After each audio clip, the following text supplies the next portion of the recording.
The biggest thing you gave me was time. I've always been a proponent of do the job, do it well. When you're a family, everyone in the family has to be treated with respect.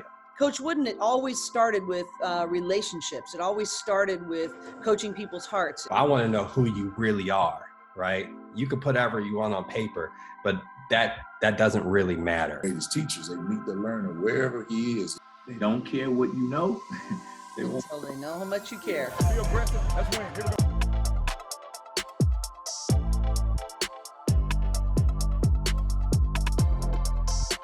From conference commissioners to coaches to athletic directors like yourself, people in the business world. And so it's been, like I said, much more than I expected. And I'm just excited to be able to have you on. And so I'll start with my first question. But first, I'd like to thank you, but I'll start with my first question. And it is, because I've heard your story before, it is take us through your journey to becoming the athletic director at the University of Washington. Well, first of all, thanks for having me on. And when I met you down in Scottsdale, there was something really special about you and the interaction and energy that you have. So I'm really glad they talked you into doing this, because you have something to say and share beyond the field. And I think you bringing other people in to do that too is really cool. So it's awesome to be here. So I grew up, I was originally from Southern California. And when I was in second grade, my dad decided to move us from San Diego to Tacoma, Washington, which is a city about 30 miles south of here in Seattle and University of Washington. And we had no ties to Seattle or to the state of Washington. So he was looking for something for us to do to bond us as a family and to have an activity to connect us to the community. And so the Huskies were really good at football back then. They had just won a Rose Bowl, and he bought season tickets for the University of Washington football team. And I started going to games with my dad and my mom and my sister, starting as a little girl. And I tell you what, college football and the University of Washington, it was love at first sight for me. And I loved the competition. I loved the community, and I loved the connection I have with my family by going to those games. It really bonded us, and still a bond that I have with my dad and my mom. Really, they're both still really big Husky fans. And so I wanted to be a football coach. I wanted to be you. I was absolutely mesmerized by Don James, who was the legendary coach here at the UW, and who, ironically, as I was the athletic director, I was able to install a statue in his honor after he passed away. And I got to plan his memorial service after he passed away. But as a little kid, he was my idol. And I would go to picture days and take photos with him and get his autograph. And so then I took it to a next level and started a pen pal relationship with him. And unfortunately for others in the football office, I sent them letters too, including a guy named Skip Hall, who was a recruiting coordinator at the time. And I was like every fan. I thought I knew more than they did, and gave them a lot of advice. And my dream, was to be the football coach at the University of Washington. And so I wrote him a letter when I was younger and said that's what my plan was. And he gave me some other ideas about ways that a young girl could fulfill her dreams in college sports, and suggested that I think about the industry itself, and that he had been seeing more women get into the business of college athletics, and that I should think about that. So my story is kind of weird, because it was, when little kids say, oh, I'm going to do this. And I said I was going to do this. I wanted to be an athletic director at UW, but I had no idea what I was saying. And honestly, Coach, like most of my career, I didn't think I was ever going to get here. And half of my career, I didn't even think I wanted to get here. I think that's the story of real stories are not as storybook as they sound, right? Right. They're filled with twists and turns. So I worked in a number of different schools. I worked in Division III athletics. I'm grateful for that. I learned grit and grind and service, the value of education, and really the purity of sports through that time. I had an epic year of my life in Lubbock, Texas. I am forever grateful for Texas Tech for the internship that they provided me, an old 28-year-old intern. and then landed back at the University of Washington 24 years ago, and an entry-level fundraising job, and basically worked my way up to the athletic director position, which I've been in for 6 years. So unbelievable childhood dream coming true. And I think unique to be able to be at a place that's changed my life forever. And serving it in this way, I think has way more advantages than disadvantages, but I probably carry a different level of emotional responsibility to this place and this job than maybe others because of my connection to it. You said earlier about me and my energy. And when I met you, when I heard you talk, that's what I got, right? And I get that passion. And I've never been to the University of Washington, but just hearing you talk and hearing you exhibit your passion for the place makes me be a fan, right? And be a great fan of yours. But as you talk, you know, and honestly, you didn't talk before. I didn't know that you want to be a coach. Would you have been an offensive coach or a defensive coach? Oh, I would have been a defensive coach, probably because I want to stick people. There you go. All right. I could have played linebacker. I would. Yeah. All right.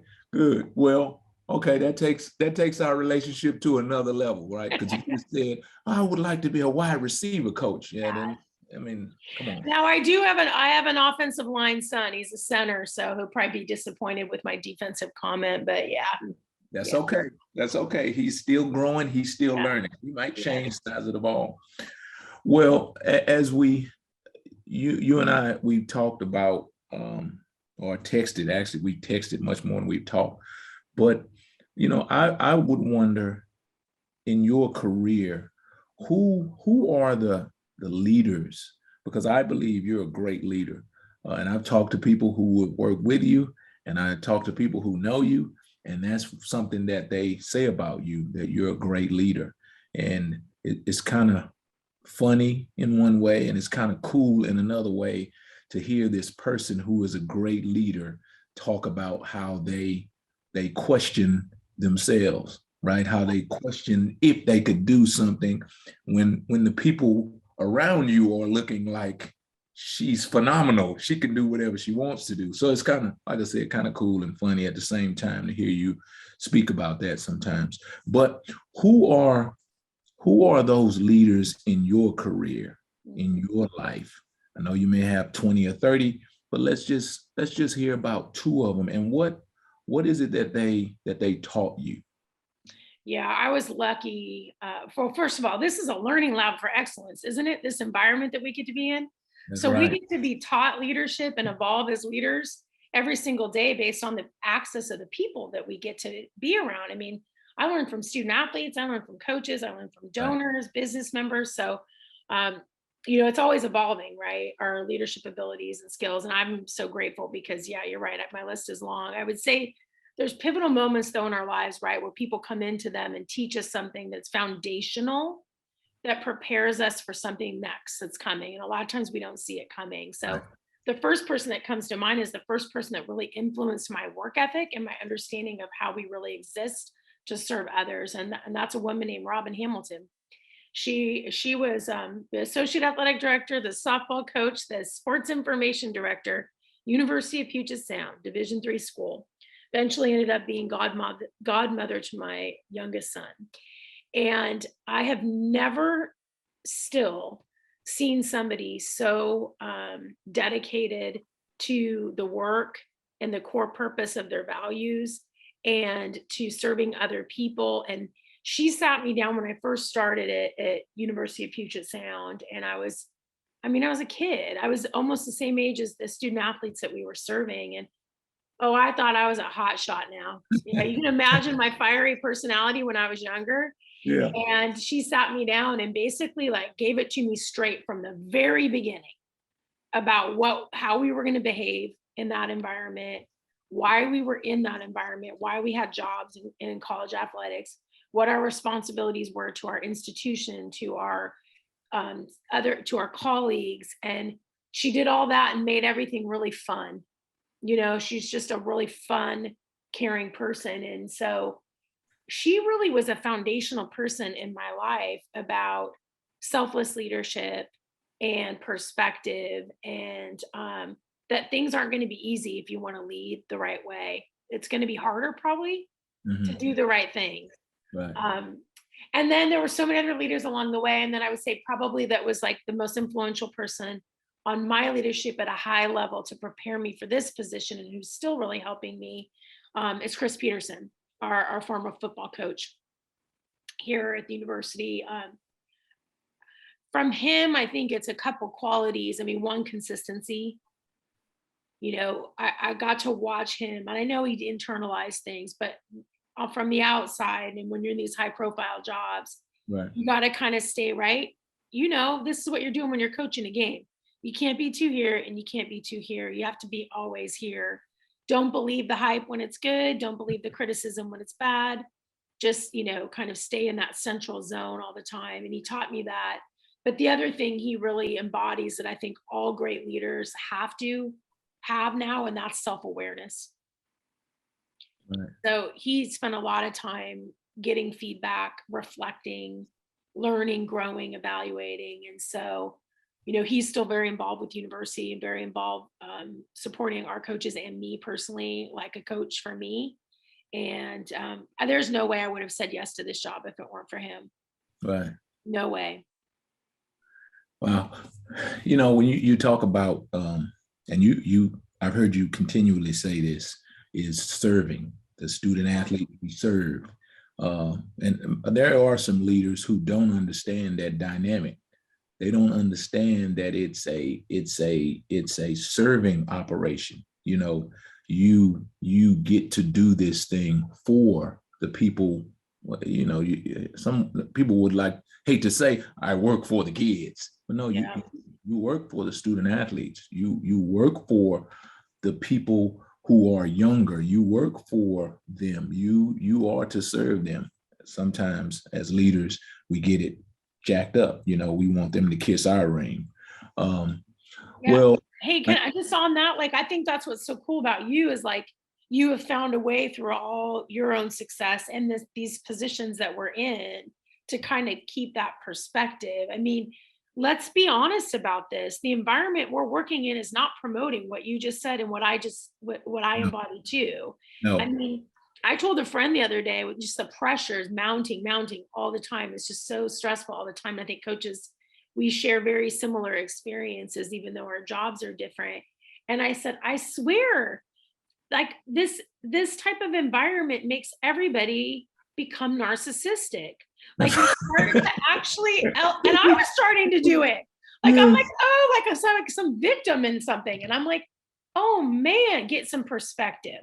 Well, if you think about it, like what is, you know, okay, I'm 100 years old, but what are we training young people who are impressionable and who are still learning, who are still finding their way, when in this environment, the way we are, you know, the direction that we're going, in some aspects, we're not training the best. You know, we're not training the best things. College sports, you would agree, college sports saves lives. College sports is a phenomenal experience when you think about the wholesome part of college sports. When you talk about team building, when you talk about accountability, when you talk about doing the right things, when you talk about developing people, you know, that's what I got into college sports for. And that's when I was a student athlete, that was the amazing part of it. You know, that's why we got up at 6 a.m. to run, you know, and that's why we sacrificed all the things that we did, is because of the experience in that way. And, you know, like you said, narcissism, Well, we're kind of breeding that a little bit. I think we are. I just think it's one of those things that is so important to so many people, right? And so you take your role and responsibility very seriously. And so do I. Like, but I also recognize that when you look at life in its totality and you look at all the privileges and opportunities that we're all provided by this, and you look at how short our time is, and you look at the world as a whole and all the challenges that are there, that it's just healthier for, I think this from a leadership standpoint, because I think it's how you respond is how you're going to respond to other people, and it ripples through everybody's reaction to everything. It's like just really healthy to have some perspective. Right. And I think, I don't know, this is where I've probably changed the most, is like learning to really win from the inside out versus the outside in. And speaking of that, this is a question that I always like to, I like to ask this question of ADs really. But I know what game day is for me, right? Game day for me is when I have that young defensive back who just can't get it. Right. He just can't get it. And we've spent extra time and we've watched extra film, and I've tried to teach it in a different way to him, but he just can't get it. Game day for me is that moment when my guy gets it. Yeah. Right. That's why I do it. Right. There are other reasons, of course, but that's why. And sometimes it's things off the field, Right. It's him showing up on time. It's him understanding that he has to compete in academics just like he does in the weight room, right? Sometimes it's that thing that clicks. But my question to you is what is your game day, Miss former wannabe coach? Yeah, I love it. I mean, I feel like I get game day a lot in the role, and that mine's similar to yours, but maybe a little bit of a different tweak to it. But game day for me is when I'm in an environment where, like, we just actually had a moment like this at the end of May. We had an event on the 50-yard line for all of our top donors, and we had about 25 of our student athletes there, and we had like a movable feast. It was really awesome. They're so great. They're all dressed up. They're just, darling and great. And they're people. They're not just athletes. They're human beings that have real lives and other things that are going on in their lives. But I hosted a panel with those seniors, so super seniors. And my game day is when you hear them talk about and really reflect and demonstrate the experiences that they had and how those have transformed them in a way that I know, no doubt in my mind, is going to translate for a better life for them later. Yes. The whole goal isn't to have it end when our students leave. It's that it begins when they leave, because they're going to have transferable skills. So that's my game day, when I see the impact beyond just the competition.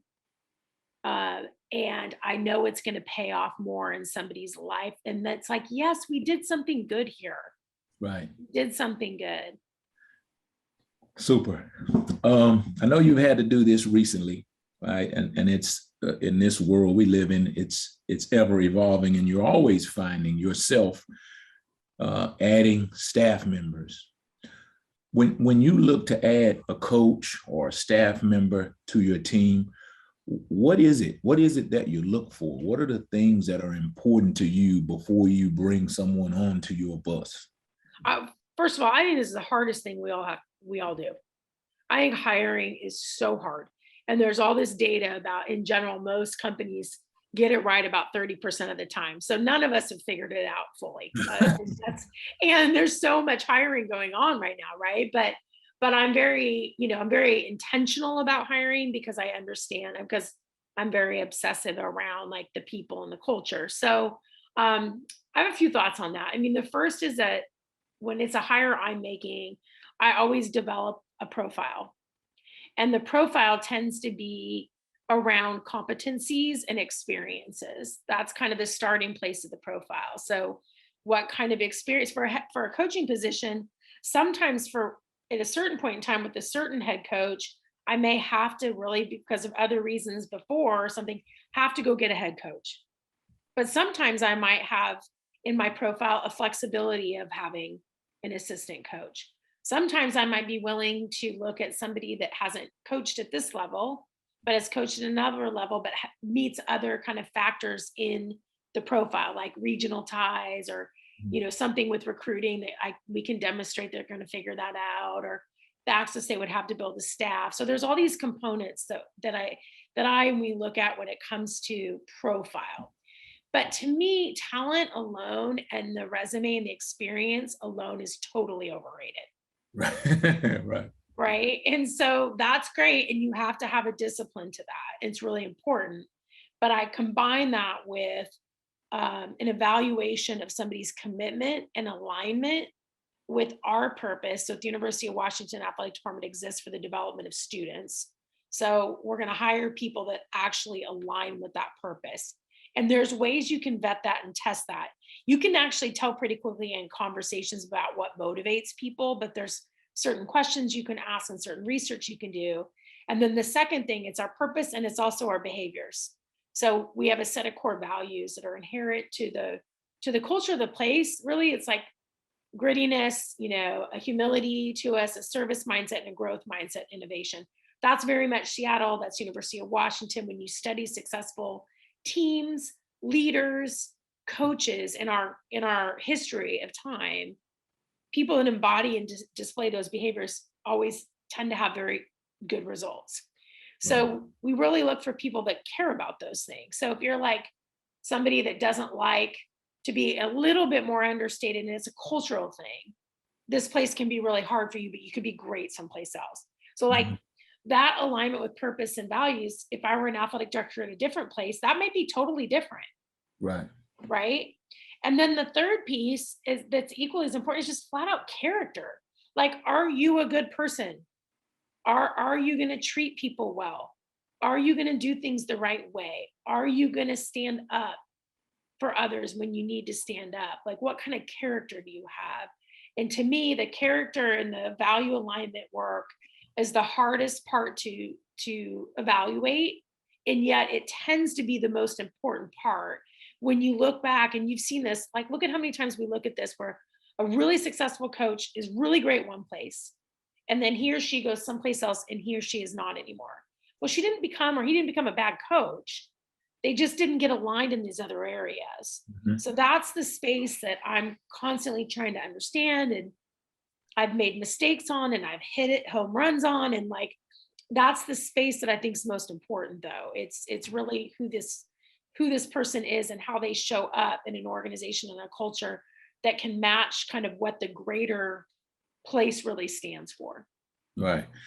And you talked about how difficult it is, especially the world I live in college football, because the donors and the media and the team and recruiting. Yeah. When you're looking for a coach, you need to have your coach already, because these forces, they don't want you to take your time. They don't want you to be diligent. They want a coach. They want a coach right now, because the coach has to sign this recruiting class. And so I think there's a tremendous amount of pressure. And I always talk about the fact that, because of this pressure is why we see the hires that we do. We recycle a coach because, hey, I know he's going to be able to do it because he's done it before. And that thing that you talked about, misalignment, because he did it at this place doesn't necessarily mean that he can do it at your place. That's right. I think, again, there's a lot of pressure. So much. Yeah. And I think that goes to like, are you making decisions that's winning from the inside out versus the outside in? Are you starting to make fear-based decisions for self-preservation? Or are you making, the most selfless decision for the organization that could sacrifice you at some point? I do think the more experience you get in this, like, I know one of the biggest mistakes I've ever made is when I made decisions too fast. Right. And I tend to be, I'm becoming a slower decision maker, a little bit more, I have different strategies for it now than even when I first started. But I do think when you are, and I felt a tremendous amount of pressure with our football hire. I also surrounded myself with enough handful of trusted people that wouldn't let me get, when I started to feel that anxiousness. Yes. I had a checkpoint, right? And I think we need to know that too. Like, you got to put other people around you to hold you accountable sometimes, because that pressure is so significant. Right. Again, it is a big discussion, and when football jobs come open, because again, people have already decided who should have this job. They've already laid it out, and so I think it's a tremendous amount of pressure. My next question, speaking of pressure, COVID, so really 2020. Now we're 2022, 2 years later, and we're still in many ways dealing with the adversity of COVID. But what did that time, the time of COVID and the time of the social justice initiatives, the things that we dealt with in our society as a whole, what did those things do for you? How did they make you a better leader? Yeah.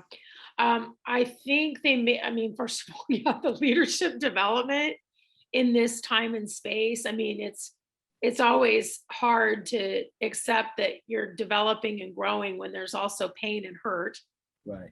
but I think that that's what we are responsible for when there's hardships, is to take those hardships and try to develop from them. So I guess the best thing I could say about this is just massive amounts of skill development during this time, because everything that has happened during this time period that you're describing, and then let's just add on all the industry changes that were, and the work that you and I do, the work that we do is also profoundly changed over the last couple of years. And on top of that, the workforce has totally changed. And, so you have all these other societal issues too. And so I think that, like, for me, it's like such a cool learning experience because there isn't a blueprint. So I think actually, like, owning up to, like, the learning is like, you're not always going to have a blueprint for how to do really hard things. And the responsibility you have to, like, bring other people along and share that growth and experience with others so that you're not doing it on an island. Vulnerability, being able to identify, I don't know everything here. Right. I don't have the answers to everything here, and being vulnerable enough to not have everything always figured out. I will say this, I think this is probably the hardest time in history to be a leader. I think that leaders aren't as respected or regarded as they used to be too, on top of that. And so I think you're also fighting, like, a lot of fatigue. A lot of people are fighting a lot of fatigue, and that just requires even more inward work. Right. Like, nobody's responsible for you but you. That's what this has really taught me. Good. So, and I think you talked about this in Arizona. You talked about really diversity in hiring, right? You being a woman, there are not many women athletic directors across the country, right? What is that like, and how important is diversity for you, the life you live? Yeah. Well, I just think we're better the more we diversify our entire environment that we're in, with people from a variety of different backgrounds, obviously not just gender, not just racial diversity, but age and experiences and other, personal beliefs. Or I just think it makes us better, Right. because it's reflective of the people that we serve. Exactly. And that's the area that, I mean, I know we still have a long ways to go at Washington, and having our staff and leadership staff and our coaches truly reflect the students that they serve. So I want to do it because it's the right thing to do in our environment for our students. I want to do it because I think it makes our organization better. So I prioritize it in that regard. And I do think, because I do experience every single day a treatment that is different. Like, I don't like to talk about it. I don't like to spend a lot of time on it. I never have. But the undertones are always there that I am not as capable in this job because I'm a female. And that's in Seattle, Washington, in a very progressive city and state. Right. And so because I know that, and I know that not to be true, then I can only imagine others and the kind of experiences and doors that have been shut on them because of maybe, their color of their skin or some other, background that they may have. And so I think I fundamentally have a piece of myself that understands it because I've, at a small level, have experienced it myself. Yeah, and I think, when we realize that diversity, that there's strength in diversity, right? Because I look at something with eyes very different than you look at it. Yeah. But you said it earlier, perspective, right? The more perspective we have on an issue, right? The more perspective we have on what should we provide in the dining hall, well, right. In this area, we only like this food. This is what we eat. This is what we've always eaten. But you know what? What if we tried this, right? And so just perspective, I think, gives us an opportunity to be much stronger than we would be if we didn't have it. Just got a couple more questions. And one is, talk about your staff, right? No, not even your staff. I'll ask you most of the time when I ask leaders, what would the staff say? Well, they better say this. Oh, I don't even want to know what they say right now. That's a loaded question right now. Yeah, and sometimes they say, oh no, that one makes me nervous. How would you describe your leadership style? And has it changed over the years? Yeah, I think I'm aspiring. I can't say I'm there. I think it's always evolving, always changing. I think I'm aspiring to be like a transformational leader. Like my style is such that I want to connect with you in a way, in a honest, authentic, vulnerable way, to help others reach their fullest, most rawest, truest, strongest potential. And so my ideal leadership style would be that somebody says she's a transformational leader. Like she cares about people. She cares about doing the right thing. She's willing to go out and do it differently than others. She's going to look different, act different, try something different. She's courageous to do that. I'm not sure if I could say that's what I am completely, but I think that's what I'm aspiring to be. I'm definitely a transparent type of leader. I'm accessible. I care. I'm relational. But yeah, I'm always evolving. I mean, this thing's so weird. I mean, I still, there's certain times where I'm like, I am not the athletic director. Like I'll be walking around at a game. I'm like, are you kidding me? Am I really the AD? They made a mistake. Yeah, I'm like, just like, wait, this is really happening. And I've been doing it for a while now. So I think, you learn too, like, I mean, for me, like, because I never thought of leadership as hierarchy, I'm not really built like that. So I think about it, leadership as a cross. Mm-hmm. And so because I'm not hierarchical, when I became in this position, I honestly did not understand or think about how everybody was seeing me so differently. Yeah. And if I like a different facial expression in the hallway, somebody's feelings were hurt. And I was like, what? Because I'm not seeing myself that way. Right. I totally understand it. Wow, you gave me a lot, right? As you... I threw a few things out at you. Well,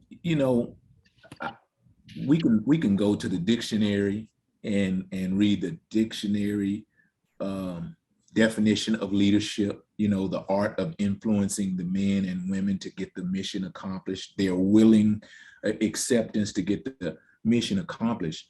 But you are a transformational leader. Guess what? I hadn't known you long, but I've talked to a lot of leaders and I've studied leadership.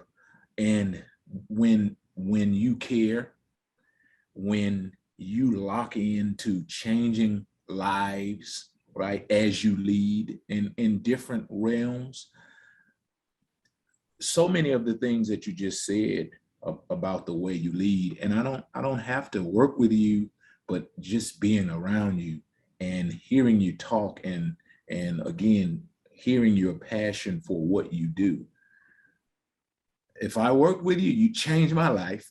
You know, and so that's what I believe as a leader, especially in today's climate. That's what our responsibility is. I read a lot of leadership books, and one of my favorites is The Energy Bus. And oh, John Gordon's book? well, he got a lot of them that I like. Yeah. The Energy Bus, it really changed my life because it showed me that your leadership is real. And it showed me that, well, what I did is I followed that book and I wrote down the missions in all these different areas of my life. These are my missions, right? And so as a coach, yes, it is my job to teach you to tackle. And it is my job to teach you how to operate in cover 3. Yes, that's my job, to teach you the fundamentals of football. But my mission as your coach is to change the world through you. I love that. Yeah. You're going to leave me and you're going to change the world. I always tell my players that, you know what, check this out. So what I'm giving you, one day you're going to be on an elevator, right? The opportunity that I have when we have our exercises, our different sessions, which allow my players to speak to one another, non-football stuff, right? You're going to be on the elevator once, and you're going to use that stuff, right? You're going to communicate with someone on that elevator. You're going to be courageous enough to speak to someone that you don't know, and you're going to give them a warm smile, and you're going to get off that elevator, and that person is going to stay on that elevator, and that person is not going to commit suicide like they were planning to, right? But because you gave them something to want to live on. And then that person is going to have a kid, and then that kid is going to have a kid, and that kid is going to possibly find the cure for cancer, you know? And so when you think about your life in that way, I do as a coach, when you think about your life in that way, then that's the transformation to me, you know? And when you get student athletes to see that they have that type influence, that type impact on the world many years beyond their moments on the field, then that's what we're doing. All right, my final question, and this question is always cool. The younger Jen Cohen, right? If you could talk to that fiery young lady, and you could tell her the things that you know today, what would your message to her be? This question's always hard. I've been asked it before. I'm really reflective on this right now, so I'll stick in this lane. It would be that you're already enough. I kind of grew up with a chip on my shoulder to prove pretty much everybody wrong. Right. And as you know, I don't know if you've ever had that vibe or that drive that way, but that's a big fuel tank now. And if you're a really motivated, high energy person, you can charge really far in your life with that chip on your shoulder. But you arrive, at responsibilities like you have and I have.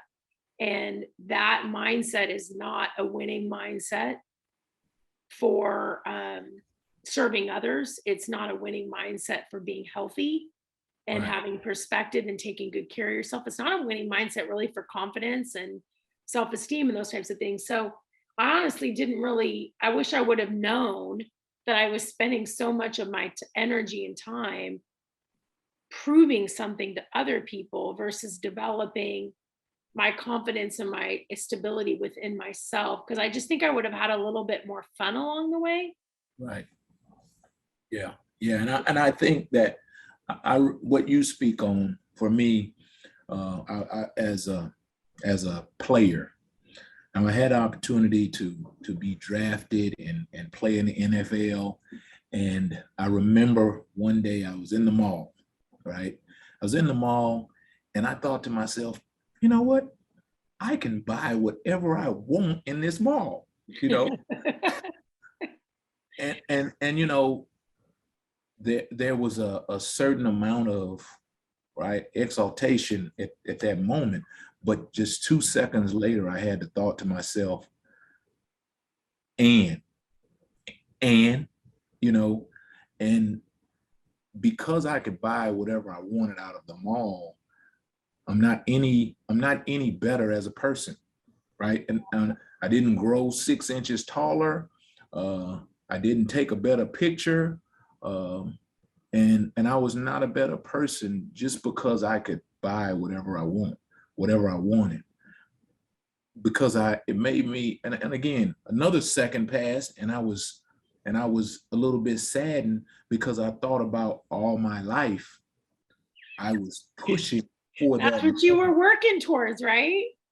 Pushing for that moment. Yeah. And realized that I was never complete, right? You're not complete until you get to that place. And then when you get to that place, you realize it's very hollow that I did all that work for this, and it's not even worth anything. And so from that moment, I began to, and you know, normally, you know, I was 26 years old, but I decided that, you know what, from now on, I will only work for things that will gratify me the right way. I'll only work for things that, and mostly when you give to others, right? When you help others, when you give, and there's some people who have a lot of money, but they have never experienced changing someone's life. They have never experienced giving to someone else, right? Yeah, they may donate money or whatever, but they don't take the time to look on the faces of the people they help. They don't take the time to learn the stories of the people they help, right? And they don't take the time to just help someone and not expect, like, because there's a transaction that happens with some people. When they help you, they want something in return. Yeah. Right? There's a transaction. Right. Well, sometimes what you do is you help someone and you don't even wait around for your transaction, for your part, you know, and that's something that a lot of people never get a chance to experience. You know, you're really lucky that you learned that lesson in your 20s. Yeah. You know, like that's early in your life and career to gain that perspective. I just think what a more balanced, healthier way to live. When we're in outcome businesses, we are in for sure outcome winning environments, and you probably love to win as much as I love to win. I love to win so much I can't even stand it sometimes. Right. But my value of myself and my evaluation of like who I am and my contributions, I really honestly didn't even like get this perspective until I got this job, because I started to realize exactly what we were talking about. So we win, so then we have to keep winning. Yeah. Okay, well that felt good for a second. Now it feels really bad because now I'm like so worried about winning again. Yes. So I hear you on that. I think it's really cool that you've figured this out for yourself. Yeah, well, I did, but like you said, I'm still aspiring, right? I'm still aspiring.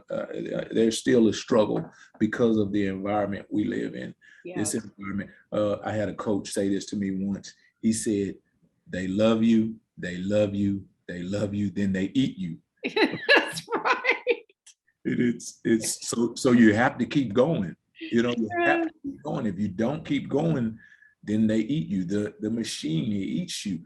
And there's a certain part of that drives you, right? There's a certain part of that makes you go because you want to satisfy the machine, or you want to satisfy them. There's a certain level of that. I talk to my kids, my own sons, once as a coach when we got fired, and they were upset. They just wanted to lash out on whatever the organization was. And I said, listen, man, it's a part of the job. You remember when we went to And my kids, one of my sons, he's only been to bowl games. He's never not gone to bowl games. Yeah, he's So, living the life. Yeah. So even at that moment, we went to a bowl game. But I said to them, I said, do you remember when we went to the so-and-so bowl? Do you remember we went to the bowl in Hawaii? You remember we did this? Well, that's the good side. That's the good part. This is the bad part, right? You got to take the good with the bad. Right. And guess what? We'll be in another bowl game soon, right? But this is kind of a part of it. You know, you have shoes and you have socks, right? You have shirt and you have pants. You can't put the shirt on without the pants, right? And so this is a part of the package. This is what we have to deal with that does not show up on the Christmas cards, you know. That's right. This is the rough part. So, well, Jen, I can't say how cool it is to be able to share with you. Again, you are a phenomenal leader. And I'm not saying this because this is a leadership podcast, but it's just my opinion, because I think that leaders, they have to care about people. That's first. That's first. They have to care about the people sometimes more than the organization, because the organization will survive, but the people, like you said, when you talk about those student athletes, the people, they have to go out into the world, and we, in the places we live, we have a responsibility to send them out into the world with the stamp, you know, that we put on them. And so I appreciate you. I appreciate your leadership. I appreciate you for jumping on with us.